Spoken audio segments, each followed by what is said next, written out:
Hello, Peter Katz. It's very nice to see you. I am very excited for this conversation today. Me too. And we can let our listeners in behind the scenes. You and I were just trying to record our intro and outro. And did we nail it? Did we nail it in one take, Robyne? Oh, my goodness. Yes, my friends. When we have to do it like in a formal setting, I tell you, we can overthink it like the best of them. So we hope you appreciate and you enjoy and love the intro and the outro to this whole podcast series because it was effortful. And my goodness, we are not professionals at this. We had to say about, like, you and I literally say tens of thousands of words a week. Oh, and I know. We had to say about 10 words, and we could not do it. No, what I love so much, though, is that so often I think this is just so reflective of our lives, where it's like we're doing our best, and all of a sudden it's like we stop and they're like, okay, do this. And then we overthink it. Like we just give ourselves, like we put so much pressure on ourselves to think like, okay, we got to get it right the first time. But the reality, I think where the goodness was in our takes, Peter, was in that messy middle, when we were just doing our best. We were relaxed. We were trying to be able to capture the essence of what we were trying to say. And yeah, it's a process, but I appreciated it. The messy middle. I love that. Messy middle.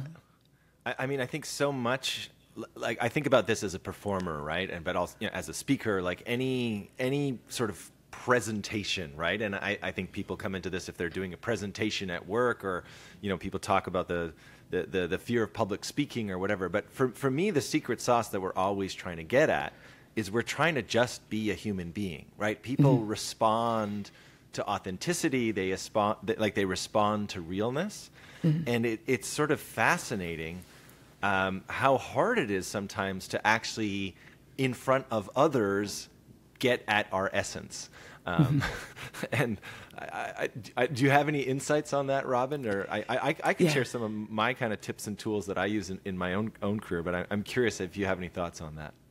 Yeah, again, I think what happens so often is now we actually have all of these like tools and pieces, Peter, where we're absolutely able to like architect a perception of perfection. Like just think about how many times you can like take a picture and then we can like edit it, or we can look at it and be like, no, I'm going to try it again, versus like when I was growing up and we actually had like film, and you would have to like take pictures when you're on holidays or out with, let's say you're celebrating something, and then you get those pictures developed like a week later at the supermarket or the grocery store, and you look through them. I just think it's such a different experience where there's this capacity to do like in-time revisions and edits. And I think that's just added all this pressure that we're seeing this like curated perfection. And that is something that that isn't real. Like, and as you were saying about this, like people connect to vulnerability and realness, because at the end of the day, we're all just trying to do the absolute best that we can with the tools and the energy and the resources that we have. But now some of those tools allow us to modify and edit and change on the fly. And the other wee little piece there too, Peter, is that as soon as you put something out there, it's like open for judgment. It's open for critique. It's like this like snapshot in time that then people can go back and revisit. So there's that other added pressure around like just making sure we don't say something or do something that's going to get us into hot water. Yeah, by the way, Robyne, very appropriately, my camera overheated and died as we were talking about allowing for the messy middle and imperfection. I've been on Zoom or for most of the day. So now I'm now on my less perfect webcam. But this is a perfect metaphor and visual representation of no filters, just the raw webcam, Peter, here for you. But yeah, it's so true that we... Like, if you think about, like, part of being able to grow up, and I don't just mean as a kid, right? Like, throughout our lives, having this growth mindset. And I think part of what makes me feel free as a human being, in a way, is that I can always be better the next day. I can always grow, and who I've been doesn't dictate who I want to become, right? It's like self-actualization or all these different things. And yet there's like this record of everything that we've been, and every some of our growing pains and some of our messy middles, and it's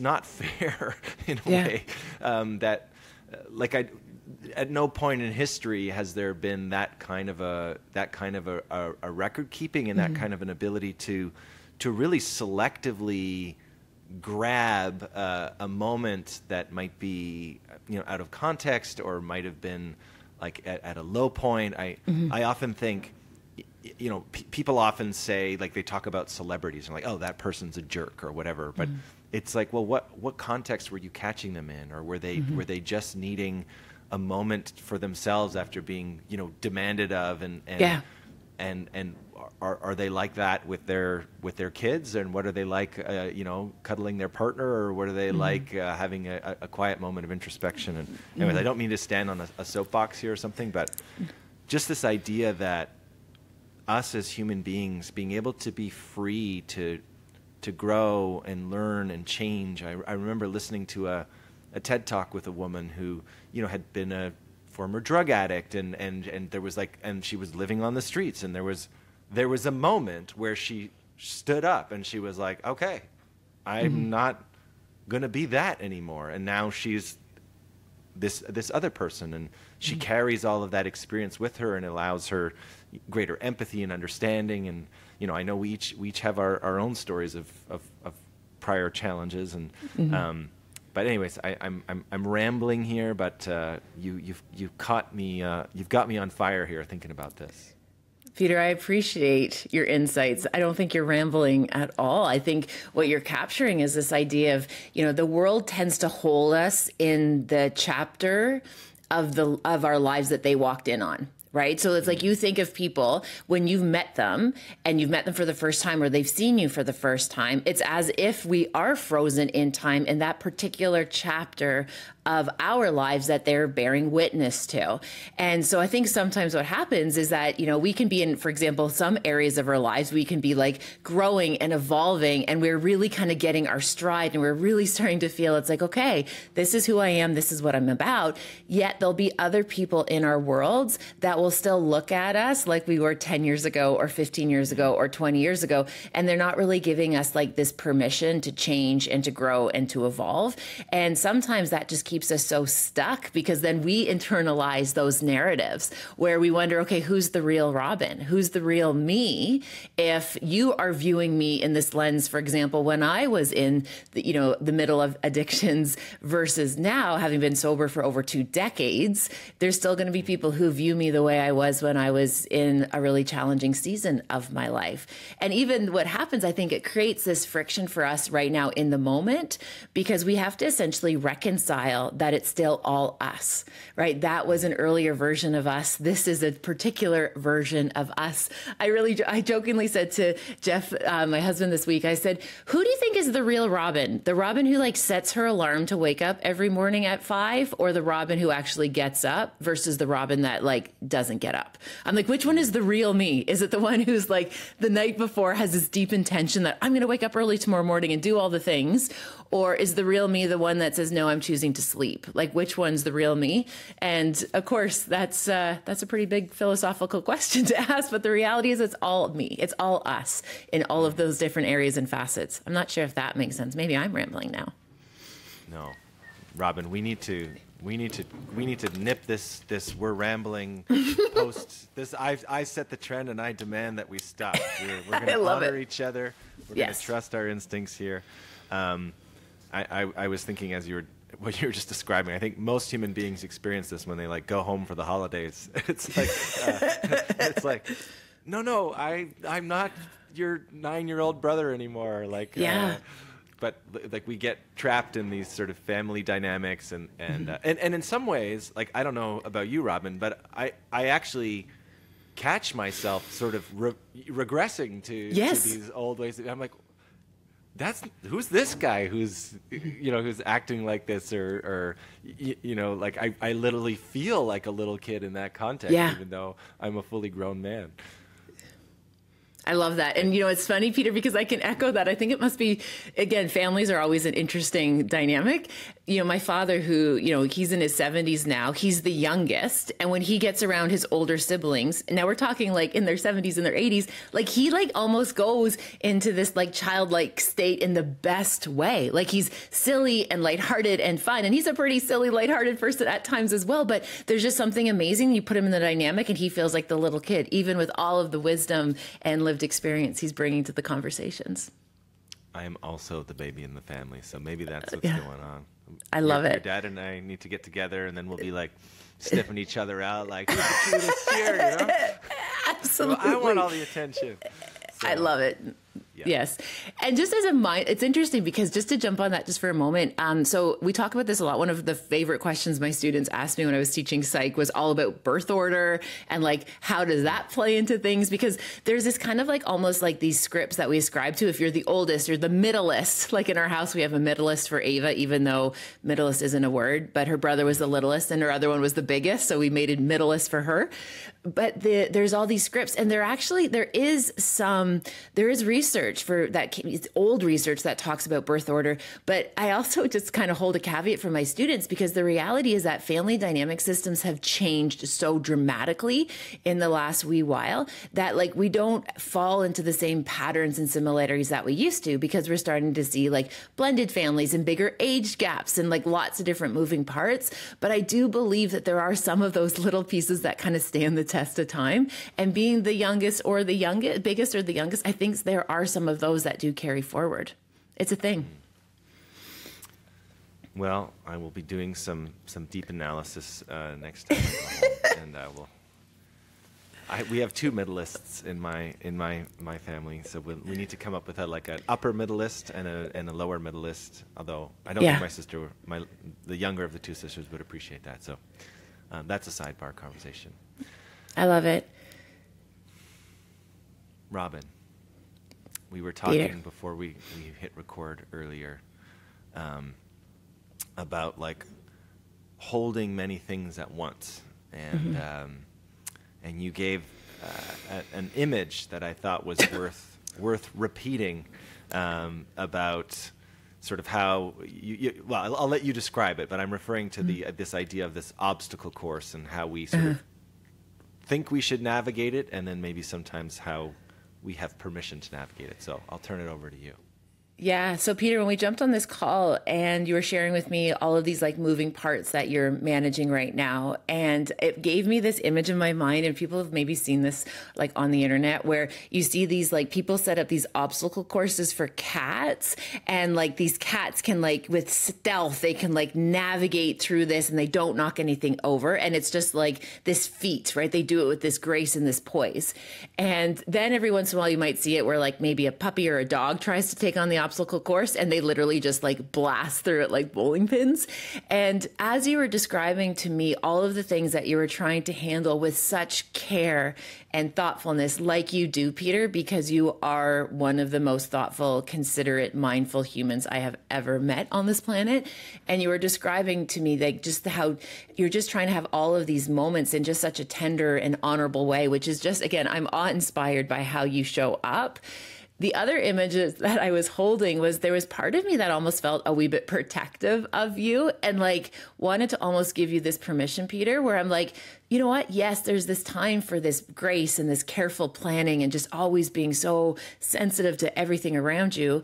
And there's a season where sometimes you just have to like barrel through some of this stuff and almost just show up unapologetically and say, you know what, today I might not be able to walk this as tenderly as I might want to, but that's okay. And sometimes I think we have to kind of dig into that, like a little bit of that grittier side of us, not to ever at someone else's expense, Peter.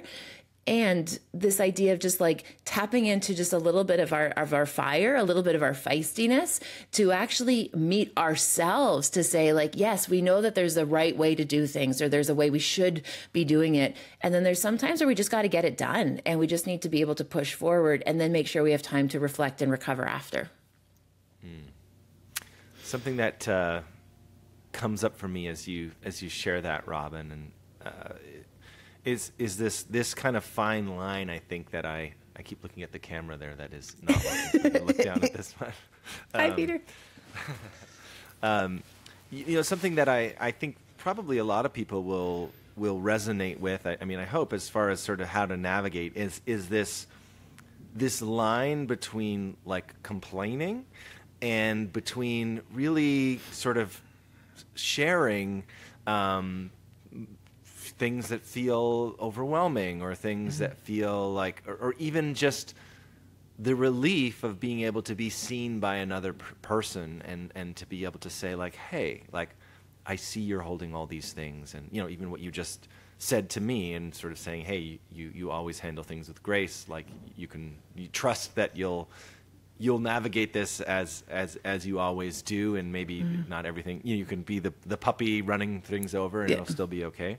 So I'm curious about this idea because again, I won't impose this on anybody else, but I have a pretty like strict internal, like I don't want to complain. Like I don't want to like feel bad for myself. I don't want to be in sort of a negative energy. I want to, it's like life is happening for me. It's not happening to me. Like I want to be in that energy. But how do we navigate allowing our authenticity to be seen while also not getting into maybe this sort of maladaptive, more negative trains of thoughts or that kind of stuff. And I'm curious what you think about that. Yeah, like I totally get that. And I appreciate what you're asking and saying, Peter, because of course we want to like attach ourselves and be around like higher vibrations or like higher frequencies, emotions, right? Gratitude, this idea of settledness, groundedness, awareness, like all of those are really, really high, sophisticated levels of emotion that we have labeled as good, as pure, as whole. Like we've put labels on that these are the better ones. And often what happens is we put pressure on ourselves that we don't want to feel some of the, the negative ones or what we perceive as negative. But the reality is like there's this moral compass often we put on things that it's like, okay, Peter has privilege, so he's not allowed to be able to have a bad day or to, share kind of how he's really feeling about something. And I think that's actually doing a disservice because over the long run, what happens is you're not actually showing empathy for yourself. And one of the things that we want to do as people who want to be of service is to be able to be empathetic towards others. But where that empathy comes from is actually from within. We have empathy for ourselves, and then there's more of it to be able to share and it to flow. And if we try to break empathy for ourselves and only show it for others, it's going to run out because all of those feelings are things that are generated within us. And so often I can get, without going down like this too philosophical lane, I can share with you when people say like, Robyne, I just need someone to love me. I just have all this love and I just wanted to give it to someone. And I just don't have someone I can give these positive feelings to. My friends, it starts with the relationship you have with yourself. Because when you start to really love and accept yourself, even in the messy middle, even with some of the things that might not always be ideal or optimal, when you start to do that, you're cultivating this spaciousness where those feelings are going to grow and those opportunities to share more and be more of service and be more loving and empathetic are going to grow because they're planted within you. And that's the starting point. And so, I don't know why I'm being so practical right now, but like I hear the idea of like, we have to be like loving and empathetic with ourselves. Like I hear that. And I know for me, I have my practices that I try to do, whether that's I do like a meditation where I, wish myself these, good wishes and I send them out to others. But like, if someone was like, all right, I want to go to the gym right now. And at the gym, I want to grow the muscle of self-love and self-compassion. And I want to like, give me something to do. I have my head on the pillow rule that I always teach people, but like, what are some of the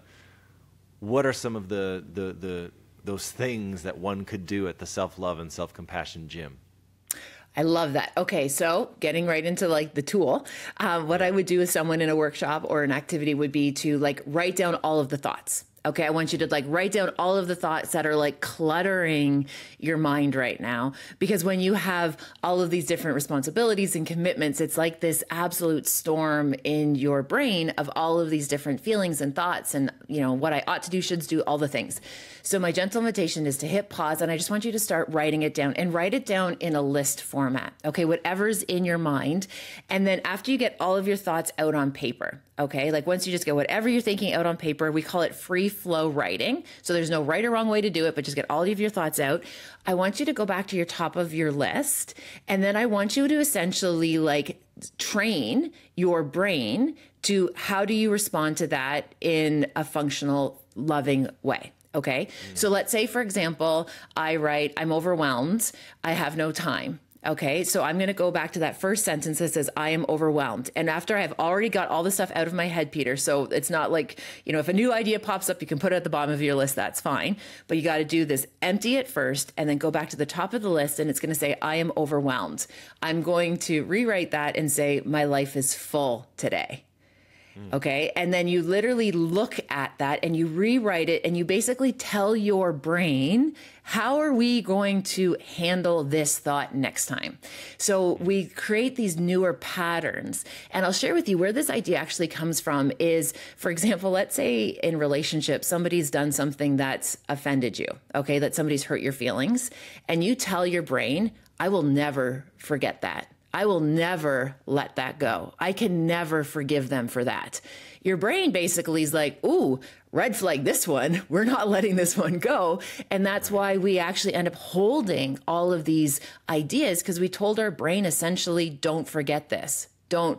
And we even do that, even our language, Peter, with like, I'll never get over this. I'll never forgive this person, or I won't forgive myself.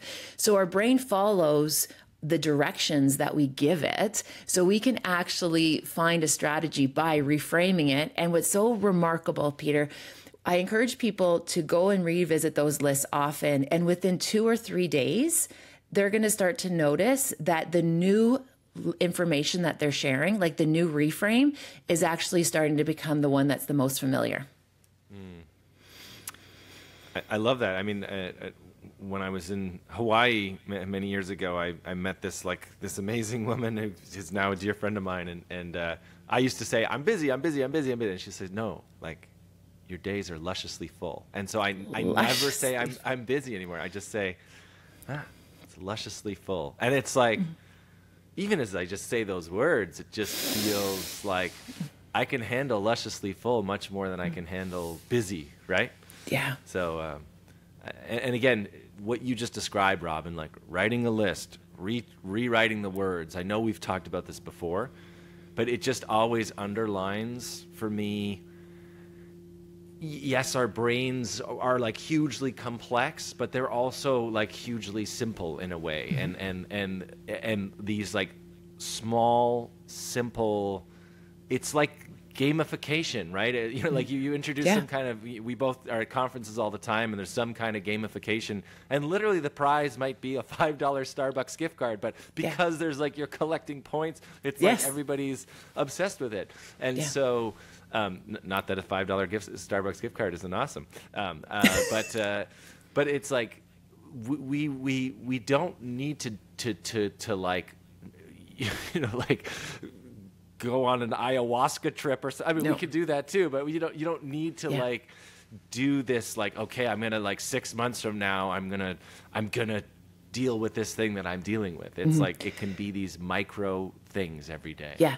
Yeah. And again, absolutely. And that's one of the things that actually hurts my heart so much when I see people who are carrying the weight of their world with only 2 hands, and they're just trying to keep it all together, and they're barely holding on. And I remember actually one of Jan Arden's songs years ago, I remember that kind of hanging on by a thread, and just how many of us have built these lives that were like just barely holding on.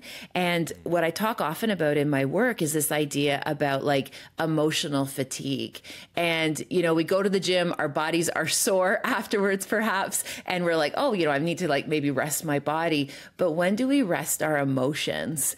And actually giving our thoughts a safe place to land in our lives is so important. And it's not easy to do, because there's just such this like chaotic state that's perceived as like normal, or like this is just the way of the world. But we can become masters of our own mind. And I can share with you another activity that I find really helpful, and this kind of ties in on your kind of head at your pillow at the end of the day, is just taking a few moments before I kind of sign off on the day, just to think like, what kind of thoughts and emotions do I want to clear out? I don't want to take those with me into sleep, because our subconscious mind it's like a minefield if we're not careful. There's obviously a lot that we've learned of sleep behavior and like kind of our dreams and our thoughts. Like we know how complex the unconscious mind is. And I want to be really careful about like what thoughts I'm bringing into my sleep, because sleep is when we get into that deep learning. And that's when these thoughts and these memories and these emotions take really deep roots, Peter. And I gently just kind of walk through this idea before, I shut down at the end of the night to say, okay, what kind of cleansing kind of emotions, mental thoughts should I surrender and let go before I try to put myself into a place of sleep and recovery and rest? And the reality is we can never touch the past. The only way we bring our past with us, especially like a bad day or a bad experience, is that we are going to then bring it into the next moment. Like we're the ones who show up with it. We're the people who carry it forward. So just doing that little bit of mind mastery. And again, it's not complex, and your brain will follow the directions that you give it. You know that. We all know that. So for example, if we decide like, oh, I don't like it, your brain's like, oh, we don't like it. Right. So like it's the I, it's the master of the ship. It's the person who's at the helm. It's the thinker. It's your soul. It's you. So just doing a little bit of that. No, we're going to let that one go. And so often people say, Robyne, I can't let things go. How do you actually let them go? Is we actually verbalize that. We actually, whether we write it down, whether we, again, just say, okay, this thought, this no longer is serving me. We're going to let this go. And if we do that after just a couple days, you're going to notice it's not as kind of rooted and embedded in our thoughts and our feelings as much. So a little bit of a gentle cleanse and release at the end of the day of the things that you don't want to carry with you, I think helps carry the load. I love that, Robyne. Not just our physical rest, but our emotional rest. I think that's, I've been doing a lot of therapy recently, and one of the things that I'm sort of learning about in my life is that not everything needs to be like solved and talked about and figured out like right away. Like all that matters is just being able to say, we will talk about this, or like, like just like, but it might be tomorrow. And this idea that you can let things go. I carry this anxiety of like, oh, and then we're in authenticity, and then it's like, it's never gonna get dealt with, blah, blah, blah. It's like, we're ignoring it, but it's not. It's like not right now. And that's okay. And so I think when you introduce this idea of emotional rest, I think it's like, okay, like, yeah, there's maybe 47 things or these different energies or all these kind of things. And like sometimes, I don't know about you, but I'm like still emailing at 10 at night, and I'm realizing nobody's emailing me back because they've gone to bed. And so it's like, I don't need to be emailing them right now either, because it's like, this doesn't need to happen right now. It will happen, and write it down, or say, like you say it out loud, like, I will deal with you tomorrow. And giving ourselves that permission. Peter, what that reminds me of is just this piece around, so often when we're in these like stress cycles, part of how we can cue ourselves to recognize the stress cycle is that feeling of urgency. So when I'm in a stress cycle, everything feels urgent. Everything needs to be dealt with in the moment. I have to like figure it out. I can't let this rest. And I even will say to myself, I won't be able to rest until I figure this out. So my brain is going to listen to that and say, oh, we're not going to rest till we figure it out. So let's really try to figure this out, because I would actually like to rest. And I often talk about this idea that our nervous system is so underdeveloped for what we're asking of it right now. And if you think about our stress system, Peter, like the fight or the flight or the freeze system, that system is meant to keep you alive. It is meant to get you out of a dangerous situation. It's meant to save you if you are being under threat of your personal safety. All right. We are activating our fight or flight, Peter, with email. Like we're actually using a system that's meant to keep us alive, to like outrun a bear. We are using that to manage Outlook. Like that is not how our brains and our hearts and our souls are designed. Yet this is the system that we are bringing to the party. Well, let's give ourselves some emotional rest. We're going to have to wrap it there. We're catching each other right in time. And Robyne, I think that's a big takeaway for me, is just this idea of emotional rest. So thank you for that nugget, and thank you for taking the time to be with me and be with all our listeners today. And we'll have to save our questions for next time. Peter, that sounds like a great idea. Thank you for listening, everyone, for joining us. I do just want to give a gentle little shout out. Today, I'm able to join you from Fort McMurray, Alberta. I'm spending some days here with some remarkable educators. So if any of you are listening, I just want you to know I'm really excited to be in your community, and I hope everyone has a wonderful day. Talk to you next time. Shout out Fort McMurray. All right. Lots of love, Robyne. See you soon. You too. Bye.